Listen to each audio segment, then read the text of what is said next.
Hello বন্ধুরা, এটা হলো OnePlus মোবাইল। এটার প্রবলেম হলো রিঙ্গার স্পিকার, মানে গানের যে স্পিকারটা আছে ওটা সাউন্ড হচ্ছে না। এটা আমি নতুন এনে কাস্টমারকে লাগিয়ে দেবো, এই জন্য খুলে দেখাচ্ছি। দেখো, তাহলে বুঝতে পারবে স্পিকার কীভাবে পাল্টায়, সেটা দেখো ভালো করে।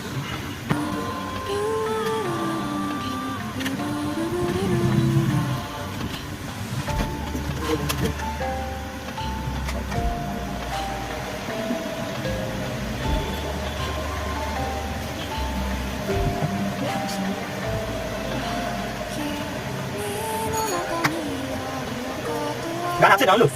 গান আছে? কোনো কিছু নেই? একটু বাজাতে পারবো না?